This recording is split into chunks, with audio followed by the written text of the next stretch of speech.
US data scandal. Is freedom being sacrificed for security? In the interview, Thomas Oppermann, chair of the German Parliamentary Committee on Intelligence. Mr. Oppermann, you chair the Parliamentary Intelligence Oversight Committee. How did you react to the reports alleging that the U.S. intelligence agency, the NSA, is spying on Germans and Europeans? The scale on which it is alleged to have happened shocked me. I'm still shocked at the idea that American intelligence services spy on and store everything as far as is technically possible. Not just monitoring triggered by specific suspicions or according to key words. They're apparently storing everything. Germany's entire data communications. Of course, that's a threatening scenario. No democratic state in the world can accept that. Bugging your friends. Many people in Germany say that's not acceptable. But it's been revealed as early as 2003 the U.S. is suspected of bugging the European Council building in Brussels. Is all of this really so surprising? It's common knowledge that the Americans pursue an aggressive intelligence-gathering strategy. But still, bugging EU institutions, possibly even German government institutions, that can't be reconciled in any way with the partnership and friendship between us and the USA. If that's what our friends are like, then we have to come to terms with that. We need to defend ourselves against these kinds of measures. Our counter-espionage activities in Germany also have to take into account possible attacks from America or Britain. Do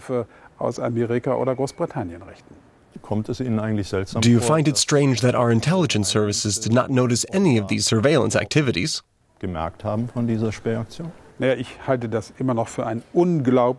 still think it's unbelievable that 500 million phone calls and emails are apparently being monitored and stored by the NSA without anyone from the German intelligence services knowing anything about it.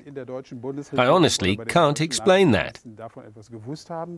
What is certain is that the secret intelligence surveillance activities of the USA have got completely out of control, and we must insist that they return to the norms of international law. I think the Americans owe us that much, and we must demand that of them quite clearly. How do you want to ensure that? Well, it's certainly not enough for Mrs. Merkel to call Mr. Obama, and for him, after the allegations have been known for 3 weeks, to generously declare that he's going to look into the accusations. We want to know once and for all whether what Snowden said is true.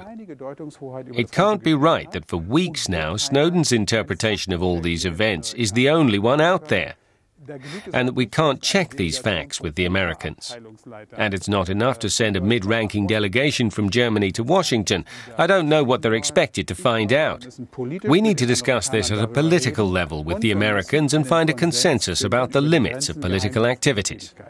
Does that mean joint data protection regulations? Europe needs a joint cyber protection strategy. Our communications are at risk on many levels. They're at risk from private sector spying, but also now from intelligence agency surveillance. So we have to agree a joint strategy in Europe. We need to overhaul European data protection regulations, something the German government has refused to do so far, because the FDP Justice Minister and the Conservative Interior Minister are completely unable to agree and are blocking each other.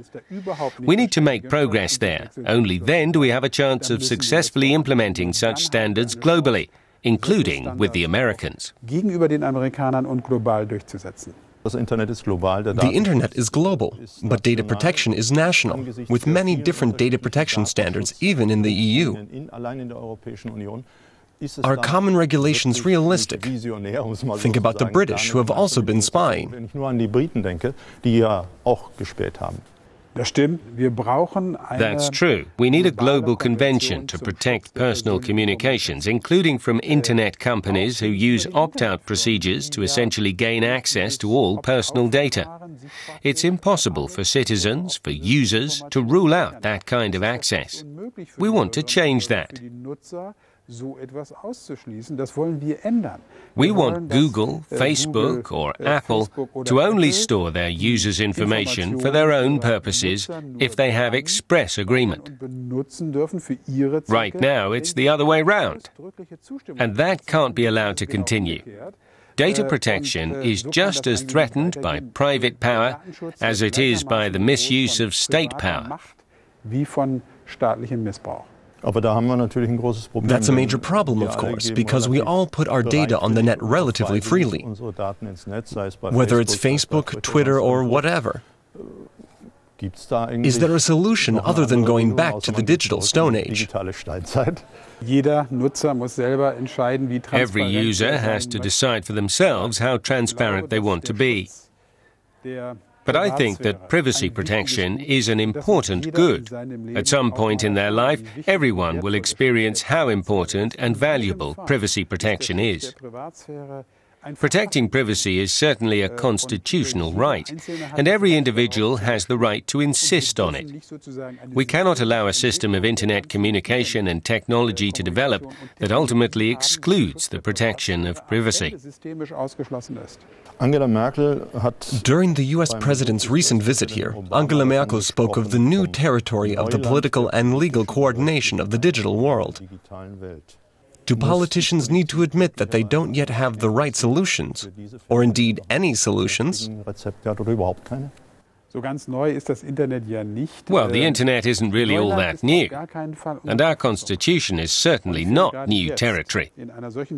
I think, especially now in a situation involving a global threat to our communications and to the confidentiality of our communications and the private sphere, we need to insist on the basic ideas of our constitutional law. By the way, those are also basic precepts of the American Constitution. And what it means is that the people are not there for the state, but the state is there for the people. We need to insist on that. That's a basic question, and it's certainly now going to be very robustly asked. Does the rule of law no longer apply in America? I have no doubt that the rule of law applies in America, and that it is a functioning and robust democracy, that even in periods of crisis always manages to mobilize its citizens and ensure a strong feeling of identification between government and the governed. But the USA is, of course, also a major power, and it pursues major power interests. We're a mid-sized power and do not always identify completely with the same interests. I'm concerned that the community of values is maintained, and this community of values is founded on the basic constitutional guarantees that we both defend.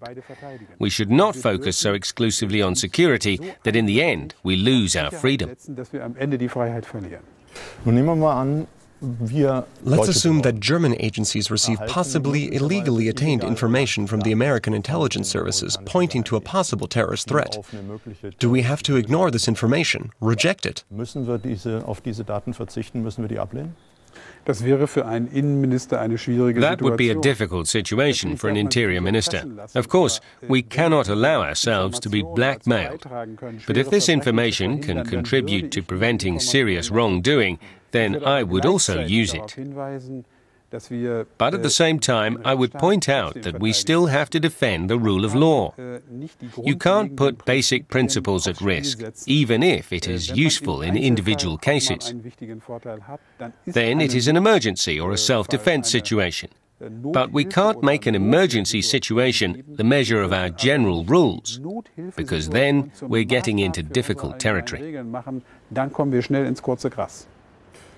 Mr. Oppermann, the government rejected Edward Snowden's asylum request. The Greens are outraged. You've said that it's a legal and not a political issue. On the other hand, you are clearly sympathetic to Snowden. What is your position? Edward Snowden Edward Snowden is probably not really a case for German asylum. He would have to be in Germany to make an application. There would need to be an assessment of whether he is politically persecuted. And then the extradition agreement with the United States would have to be taken into consideration. Those are legal decisions.